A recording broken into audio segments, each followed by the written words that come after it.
I just got off the phone with my boss, and we were discussing. There's a guy that I used to work with at the dealership that wants to do this, and we were talking about it. And I thought I'd make a little video about people that want to get started doing this, like Hotshot or something like that. Because it seems a lot of people think it's just a get rich quick, make money, hand over fist. I'll be beating brokers off with a stick. They want me to take their freight, and that's really not how it works at all. There's a lot of cost that goes into driving for a living. Like when I started out, I happened to already have a truck that was paid off. And I used that truck for quite a while, and then for a couple months, no issues or anything. And then I was coming back from Minnesota, and the water pump just started leaking in Oklahoma. I'm 8-9 hours from home, and the water pump's just peeing water out. And so I had to, buy coolant, buy water, and limp my truck home with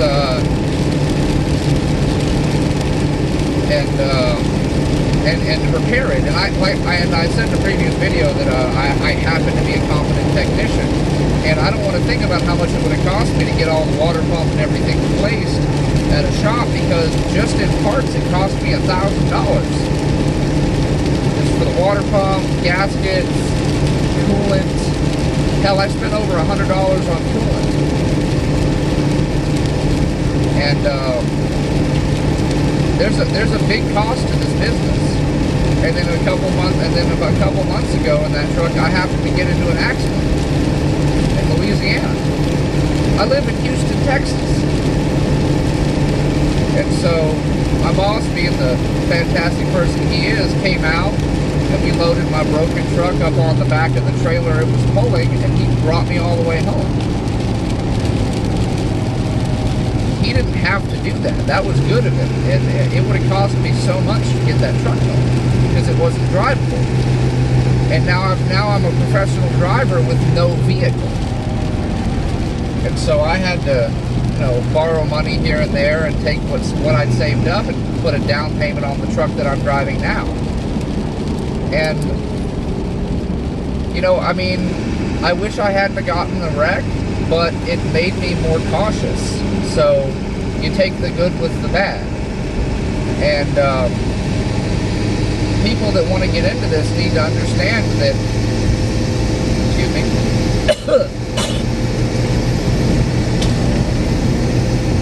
there's a big cost to doing business in this line of work. There's maintenance costs. I made a video about me getting my oil changed. It said, it was $200 for a service, which isn't really all that bad. I was happy to pay it and not have to do it myself. But yeah, the cost of doing business in this line of work is fairly high, and we were discussing that a lot of people don't seem to realize that. I mean, if you get hired on at a company and you're driving their truck, they're paying insurance, they're paying all the bills, it's not so bad, but you're also not going to make anywhere near as much as you would make as if you were like an owner-operator. But the other side of that coin is, as an owner-operator, you get brokered the load, that you make all of that money, but you've got to put away at least half of it for if something goes wrong and all the bills. So, I'm not saying don't get into this business. I'm saying know what you're getting into. And there's also just the job itself, driving. A lot of drive. Like, I've met people that think an hour is a long drive. An hour is not a long drive in this business. An hour is a very short trip. Like if I drove an hour, like I drove an hour and a half from where I dropped in Ohio to where I picked up in Pennsylvania, and that was a short drive for me. That was a quick little jump. But yeah, I've driven so far today, like I've driven 7 hours today, and it's like nothing to me because I'm used to this. I mean, I'm fourth generation. My dad's a driver, his dad was a driver, his dad was a driver. And so this really isn't anything to me. And yeah, if you can't handle driving for hours and hours and hours, you know, I'm in inclement weather right now. It's cold and rainy out, and you're having to pay a lot of attention to what you're doing. You can't be on your phone. You can't be, you know, retuning the radio a bunch or putting music on or all that. You got to be paying attention to what's going on, because it doesn't even have to be your fault.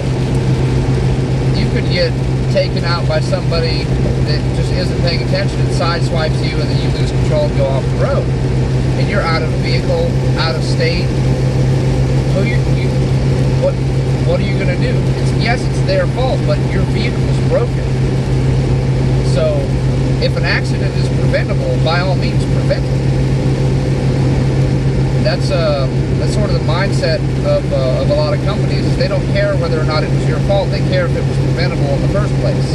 And if it wasn't, like if somebody just straight runs into you and there's nothing you could have done, you didn't see it coming, that's not preventable. What I'm talking about is if you were looking down at something like what happened to me, it was my fault, but it was preventable.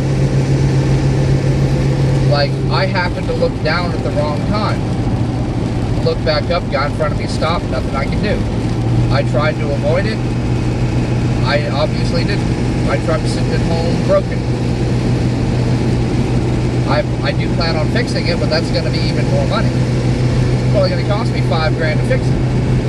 Because even after I replace all the mechanical parts that are broken, I've got to send it off to a body shop. You know, for paint, body work, put a door and a fender and a hood on it. But like, there's a big cost in this business as far as like upkeep. You gotta know what you're getting into. You gotta know that, hey, I need to have a couple of grand put away in case something happens. Because if you're out of state and your truck breaks and you can't get it repaired quickly, or you just don't have the money to repair it, you're gonna be sitting there a while.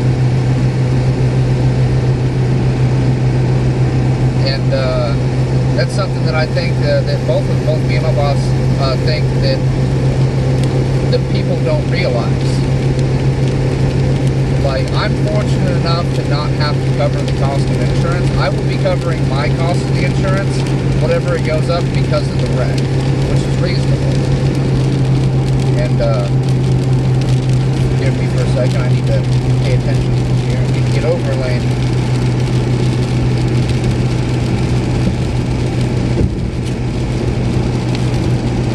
But yeah, back to what I was saying, I'm fortunate to not have to have as much of an upkeep cost. But I still have maintenance on my truck. I'm just trying to save up. I owe money. I have to pay my truck note. I owe money on this truck. I didn't have enough money saved up to outright buy it.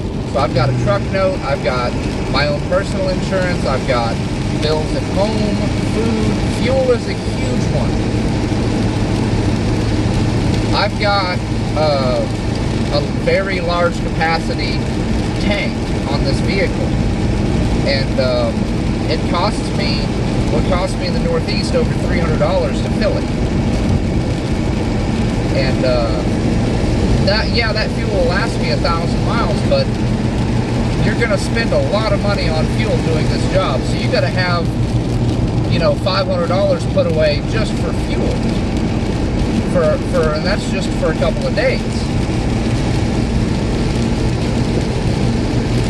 Like on this trip from Houston to Ohio, pick up a load in Pennsylvania, go to Illinois, pick up a load in Illinois, go back to, not Houston, I'm delivering to Corpus. But that whole big round trip is probably going to cost me $1,000 in fuel.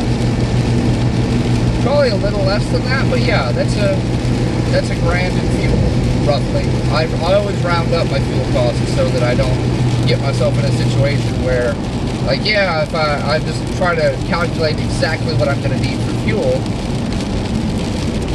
and I get it wrong, I'm out of money for fuel. And that's happened to me before, and I don't ever want it to happen again.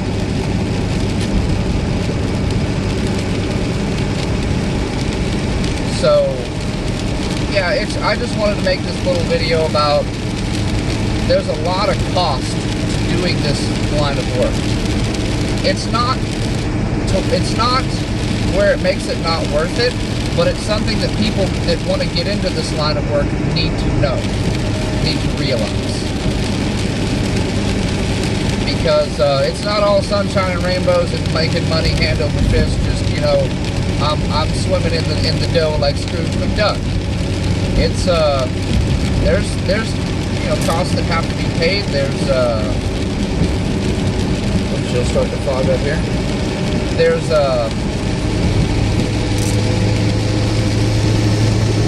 upkeep. There's you know, bills, just your regular bills. Say you, because you got to keep your truck moving. Say you pay your bills, or no, you other way around. Say you've gone out, you've done your loads, you come back, but your truck needs repair. Say it's something major, like a differential or a transmission or something like that. You need to repair your vehicle so you can make money. But you didn't have money put away for that purpose. So out of this money you made that you were going to pay the bills with, you've got to fix your truck, because without your vehicle, you're not making any more money. So you've got to make that decision. So it's a balancing act, really. You got to know that there's a cost that has to be paid constantly. That your upkeep, your maintenance, your fuel. If you don't have I built myself a sleeper, so I don't have to pay for hotel rooms. But if you have like a regular cab or a small truck, and you don't have the room to comfortably sleep in it, and the comfortably is a big thing, because you might think, oh man, I can just, you know, jump the passenger seat and grab a few hours. Do that for 2 weeks and see how you feel. I'll give you a hint, it'll be not good, because I've been there. But yeah, so that's just something I wanted to talk about. You know, it's not exciting or hilarious, but it's like I put in my channel description. It's these videos are little rants and little PSAs from the eyes of somebody in the business. Like, I have to pay for my own fuel. I have to pay for my own personal insurance and my bills, and like my phone bill. If I don't pay my phone bill, I can't get in contact with any of the people that I need to get in contact with for work. So phone bill's got to be paid. I just had to buy a new GPS, which, you know, you can get by for a while on whatever's on your phone, but eventually you're going to need a proper truck GPS, because Google doesn't speak the same language we speak.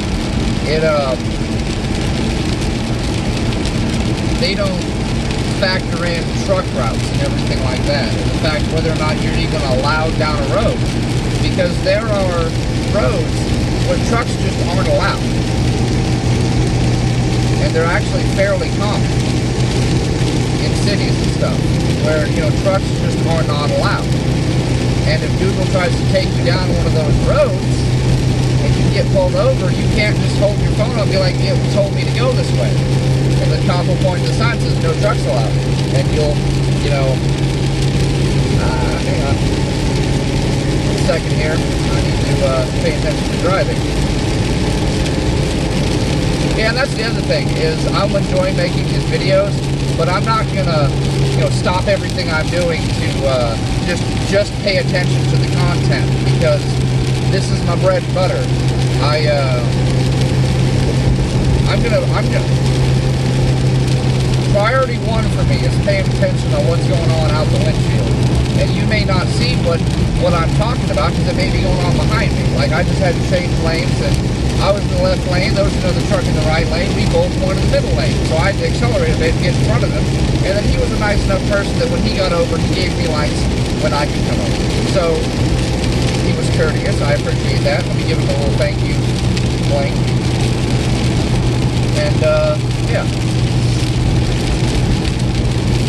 But yeah, the content here won't ever be top-notch quality because I'm doing this because I want to as a hobby. It's not going to be me shelling out money for a microphone I mount to the roof with fancy noise canceling and a fancy camera to mount to the dash and to the back. And it's not ever going to be that.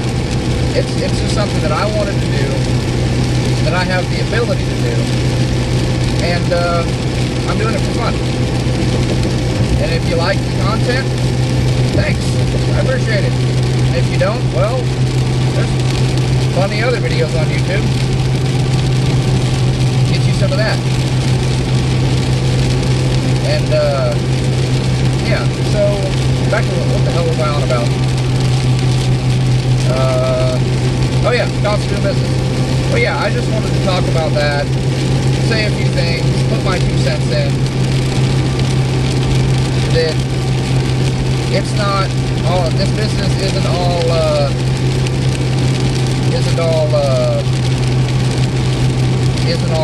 making money. It's good money. I'm not gonna say it isn't, but there's always a cost, and this business is rough on equipment. If I'm not a biased Ford or Dodge or Chevrolet person. I drive an F-250 because it's what works for me. I like the truck. It's got a reliable engine, reliable transmission, reliable differentials. It's a reliable vehicle that doesn't cost an arm and a leg to buy or work on.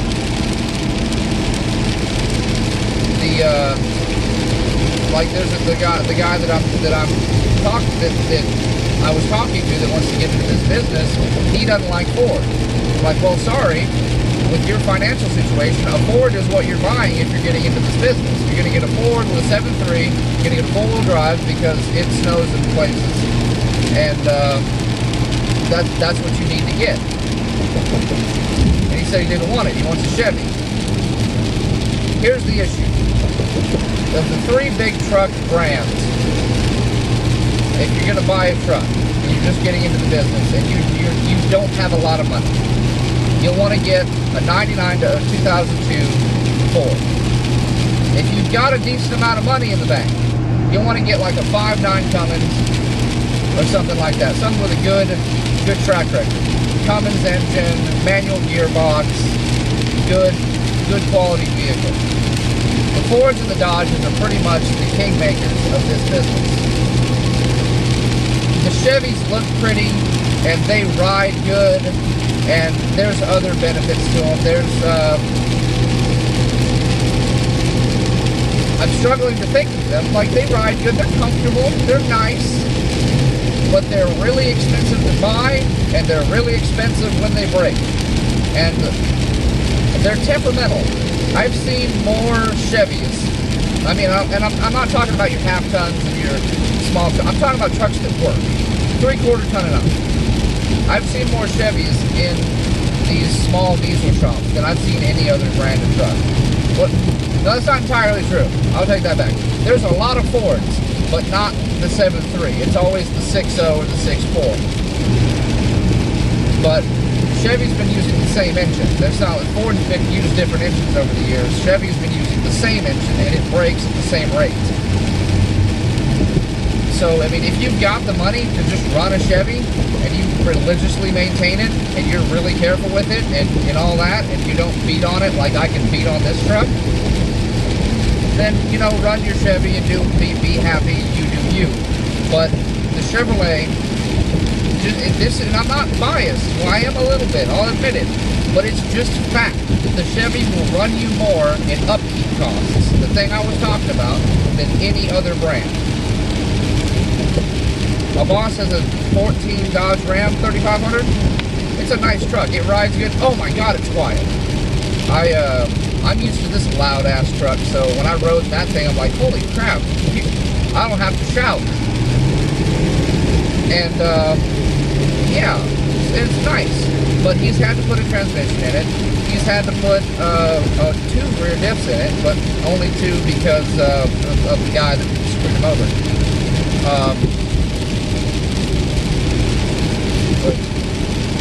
Okay, I'm in the right lane. But yeah, he only had to put the second diff in because somebody didn't do it right the first time. But yeah, he had to put a differential in the truck. He had to put a transmission. It's cost of doing business. There's repairs he's had to make.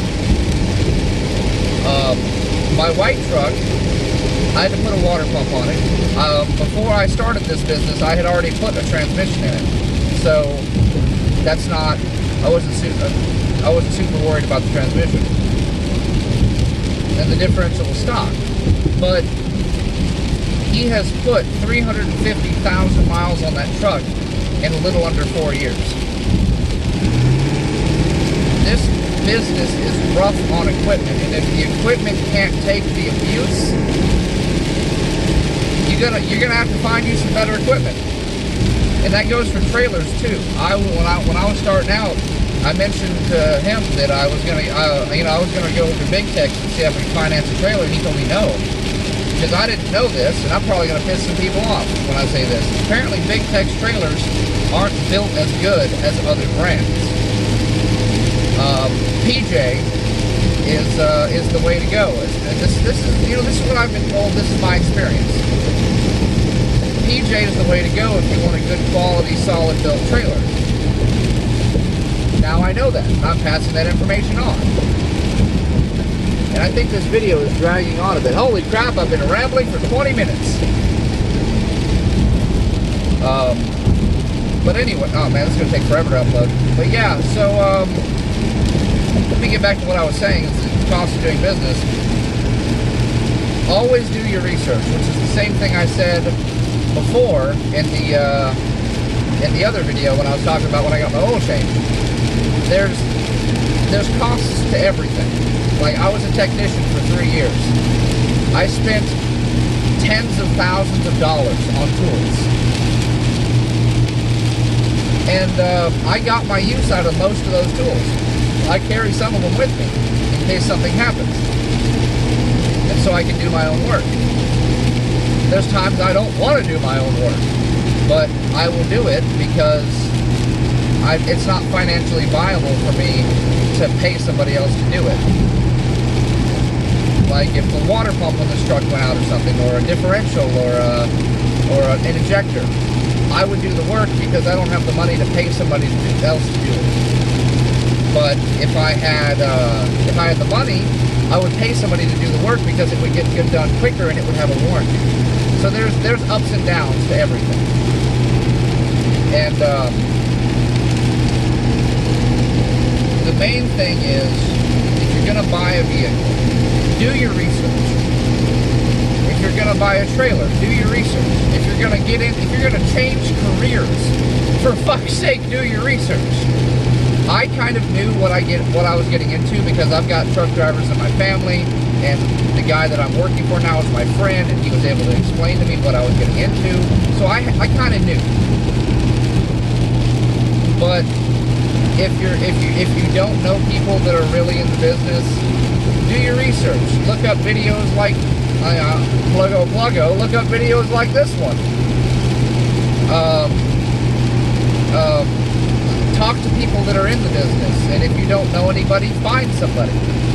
In this day and age, there's no reason why you couldn't find somebody that's doing this line of work online or whatever and bounce some questions off them. There's a lot of people that are dicks that won't give you the time of day, but there's plenty that aren't. If somebody at a truck stop, I'm pumping fuel or I'm getting something to eat or whatever, comes up to me and asks me, hey, do you drive for a living? I'd say, yeah. He's like, can I ask you a few questions about that? I'm interested in getting into that business. I would sit down with them and explain. I would answer whatever questions they had to the best of my ability. And if I didn't know something, I would tell them I didn't know it. And I'd recommend them to somebody that did. Like, I don't drive an 18-wheeler. I drive a pickup truck with a trailer. I drive Hotshot. If they ask me an 18-wheeler question, maybe I don't know the answer to that, but I could call my dad because he drives 18-wheeler. I said, I don't know the answer to that, but give me a second and I can get you an answer. There's plenty of people like me out there that will give you the time of day that will answer your questions. And yeah, just do your research. If you're going to change career paths, do your research. Just, in this day and age, there's no reason why you should go through life not knowing about something. 99% of people have a device in their pocket, or more likely in their hand, that can answer a lot of questions. Now you've got to know how to weed out the bullshit information, because there's a lot of bullshit. I'm just going to go out and be uncontroversial here. Vaccines do not cause autism. The people that think that are uneducated or deluded. I'm saying that because the first words that popped into my mind after I said the people who think that are fucking stupid. That's the first thing I thought, but I decided to try and be more, not even polite, but just on a higher tier. But they are. They're if you think, and it's not even if you think that. It's if you're trying to convince people of that. You're a fucking parasite. And now I'm getting off on a tangent, so I'm not. I need to not do that. I will talk for an hour about how there's people that ruining other people's lives for no reason. But anyway, yeah, just do your research. Find somebody that knows what the answers. Find somebody that has the answers to the questions you have. Like in this time of the information is in your pocket. There's no reason why you should go through life uneducated about something. And I just realized I'm capturing really, really good footage of rain on my windshield. But anyway, I'm going to wrap this up here. And, yeah, so this is, I'm going to wrap this up. And just by saying that whatever you're going into, do your research, become educated on that subject. Don't go in blind thinking you're going to own the world in a week, because you're not. The world doesn't work like that. Hotshotting isn't a get-rich-quick thing. It's a job you're going to have to work at. And like, here's information that I didn't know when I started, and I found out kind of the hard way. A professional tarp, like a tarp that a trucker uses, weighs about 100 pounds. I weigh not much more than that. So it sucks extra for me when I have to tarp something. They're also very expensive, so you don't want to get one and then just throw it over a load that's all sharp corners, because it's going to rip your $300 tarp to pieces. There's my little bit of information that I learned the hard way. I'm fortunate enough to have a father to tell me, hey, use moving blankets, you dozy git, because you just poked a hole in your brand new tarp. And, yeah. So that's my little 2 cents out there. That's all of this is my opinion. There are facts in there. They're just, it is what it is. But this, like it says in my, channel description, this is the world through the eyes of a hotshot driver. Give you a little taste of the not so open road. It's like right now, we're slowing down. We're doing about 40, 50 miles an hour, 70. But it's raining, so I increase my following distance accordingly. I'm not gonna follow, a foot behind. Like, look at this car that's got his brake lights on. You can't see, but he's right behind a tractor trailer, and if that tractor trailer has to slow down, he's fucked. And now you probably can't hear me over the rain, so I'm gonna go. Y'all have a good one.